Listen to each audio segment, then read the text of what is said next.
students, welcome you all to the chemistry series of class 9th. Previously I was talking about the atoms and the characteristics of atom.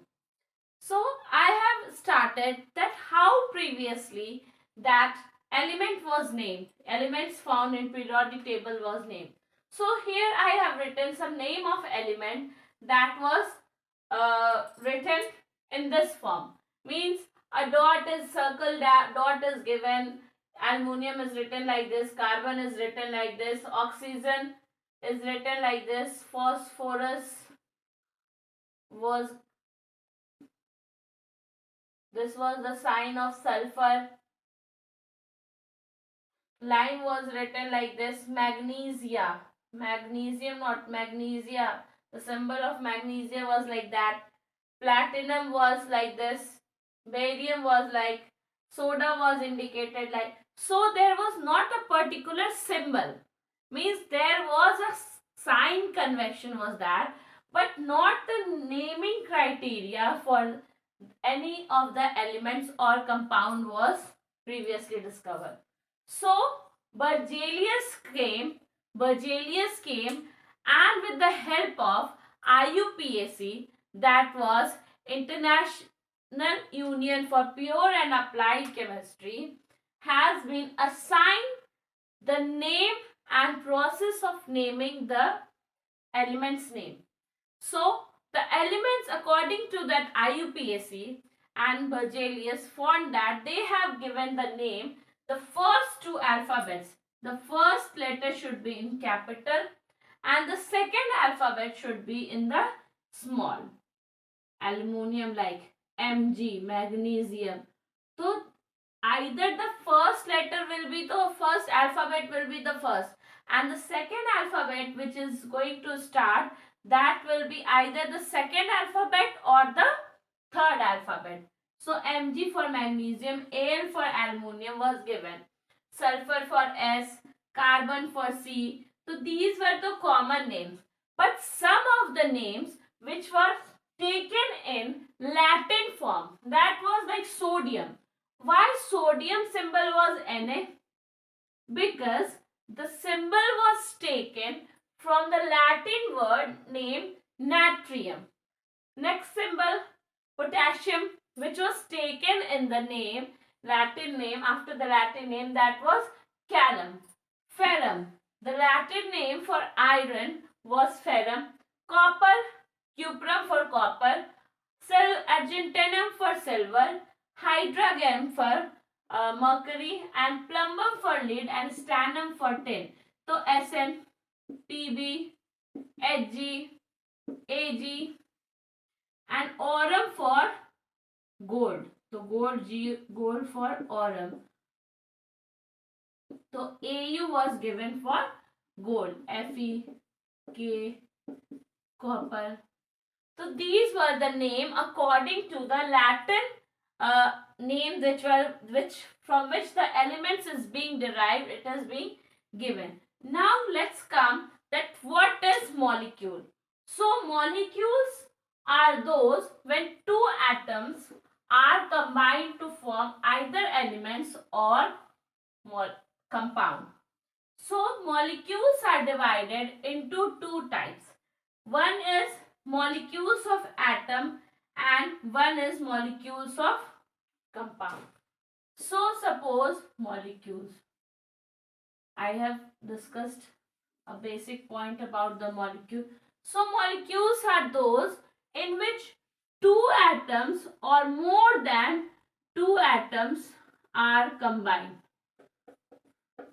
So when one is atom, molecules of elements are formed, and in which compound, different compound.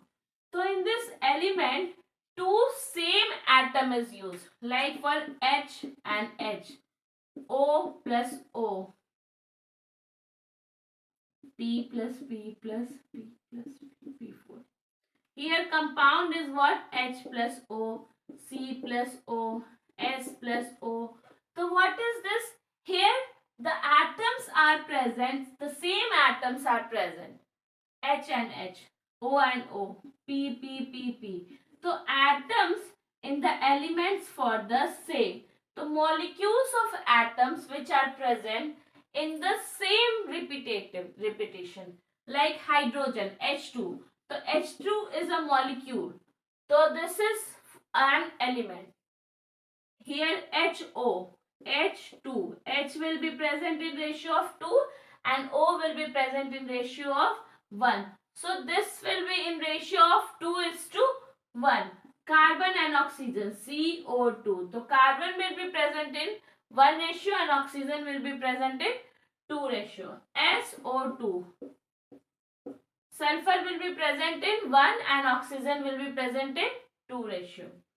So here this is a molecules of compound and this is molecules of elements. So molecules are of two form by the two bases. That is, one is molecule of element and molecule of compound. Now coming to a important thing, how to calculate the molecular mass. How to calculate the molecular mass.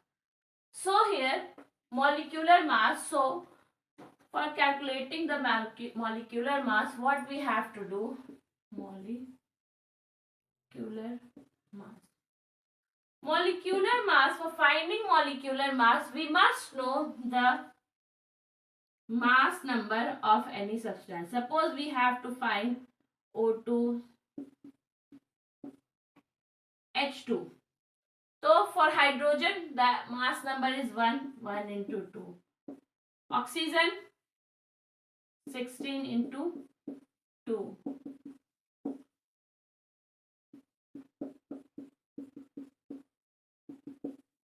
So this is the way how we find the molecular mass of any element.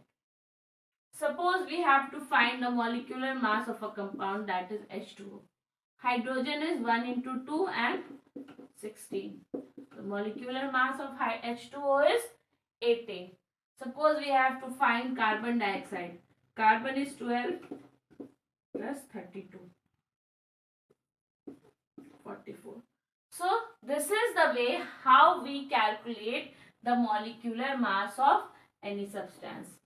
Actually, first relative molecular mass of any substance was formed. And how it was formed? Like relative molecular mass was calculated previously. And the formula for relative molecular mass was molecular mass, total molecular mass by 1 by 12 of C12 atoms. So previously in this way the relatively molecular mass was calculated. But now the molecular mass, the scientists have found this molecular mass will be calculated in a way, simply the total molecular mass, that means will be equal to total number of mass number. That means for SO2, suppose sulfur, the mass number of sulfur is, atomic weight of sulfur is 32 plus oxygen is 16 into 2, that is 32 plus 32, 64. So this is the way how we calculate the molecular mass. After molecules, one term is there, atomicity. Atomicity. So atomicity is a term that indicates that how many atoms are required to form a molecules or an element. Like for example, O plus O. So how many oxygen? Here 2 oxygens are required to form a O2 molecules or this element. O2 molecule is formed by combining two oxygen atoms. That's why atomicity of oxygen is 2. That means if the atomicity is 2, it is diatomic. If the atomicity is atomicity always will be from 2, because the atom will be, then two molecules are combined, then when two atoms are combined, then only the molecules will form. So triatomic will also be there, triatomic. And more than 3, polyatomic. Like ozone, O3, polyatomic acid. So these are the examples. Phosphorus is combined in P4. So these are the examples of atomicity of an atoms. Now coming to next term. This chapter is all about the basic terms we will be going to use in this chapter or further. Actually, this chapter, first we have to study the structure of atom. Then this chapter will be cleared much more fastly and easily. But no problem, we will be dealing. And in next class, we will be dealing the valency in detail.